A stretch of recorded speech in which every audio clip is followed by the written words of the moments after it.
Analisis Perencanaan dan Pengendalian Kredit PT Bank Rakyat Indonesia oleh Risti Puri Arista NPM 1501061. Bab 1. Pendahuluan. 1.1. Latar belakang. Bank melakukan perencanaan kredit terhadap para pemohon kredit atau nasabah agar bank dapat melakukan pengawasan kredit di kemudian hari, sehingga dapat menciptakan kredit yang lancar. Guna menciptakan kredit yang lancar, bank harus melakukan hubungan harmonis dengan para debitur yang dilandasi oleh pemikiran dan sikap saling membutuhkan satu dengan yang lain. 1.2. Perumusan masalah. 1. Bagaimana perencanaan dan pengendalian kredit yang diterapkan oleh PT BRI? 2. Langkah-langkah apa yang ditempuh oleh PT BRI dalam proses perencanaan dan pengendalian untuk mengurangi terjadinya kredit yang macet? 1.3. Tujuan dan manfaat penelitian. Adapun tujuan dan penelitian yang dilakukan adalah 1. Untuk mengetahui bagaimana proses perencanaan kredit oleh PT Bank Rakyat Indonesia. 2. Untuk mengetahui langkah-langkah yang ditempuh oleh PT Bank Rakyat Indonesia dalam mengurangi terjadinya kredit macet. Sedangkan manfaat dari penelitian ini adalah 1. Dapat menambah pengetahuan mengenai perencanaan dan pengendalian kredit yang dilakukan oleh bank. 2. Dapat memberikan informasi kepada bank dalam melakukan perencanaan dan pengendalian kredit yang lebih baik. 1.1. Sistematika penulisan. Penulisan tugas akhir ini terdiri dari 5 bab. 1. Bab 1 merupakan suatu bab pendahuluan yang mencakup latar belakang, perumusan masalah, tujuan penelitian, dan sistematika penulisan. Bab 2 merupakan landasan teori yang meliputi pengertian bank, pengertian dan fungsi kredit, jenis-jenis kredit yang disalurkan, pengertian perencanaan kredit, dan pengertian pengendalian kredit. Bab 3 berisikan metode penulisan mengenai jenis penelitian, tempat penelitian, jenis data, teknik pengumpulan data, dan teknik analisa data.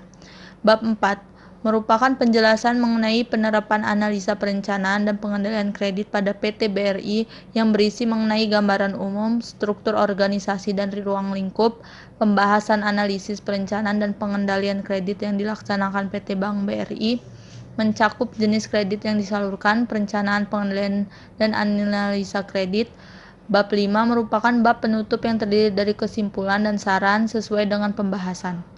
Bab 2. Landasan teori. 2.1 Pengendalian. 2.1.1 Pengertian pengendalian. Perusahaan menyusun sistem pengendalian, yaitu pengendalian internal dalam rangka untuk membantu dalam mencapai suatu tujuan. 2.1.2 Komponen pengendalian internal. Komponen pengendalian internal merupakan suatu proses untuk menghasilkan pengendalian yang memadai. Ada 5 komponen pengendalian internal, yaitu lingkungan pengendalian, penaksiran risiko, aktivitas pengendalian, informasi, dan komunikasi pemantauan. 2.1.3 Tujuan dan pentingnya pengendalian internal. Diterapkan pengendalian internal untuk mencapai 4 tujuan utama, yaitu 1. Untuk menjaga aktiva perusahaan. 2. Untuk memastikan akurasi dan dapat diandalkannya catatan dan informasi akuntansi. 3. Untuk mempromosikan efisiensi operasi perusahaan. 4. Untuk mengukur kesesuaian dengan kebijakan dan prosedur yang telah ditetapkan oleh manajemen. 2.2 Kredit dan ruang lingkupnya. 2.2.1 Pengertian kredit.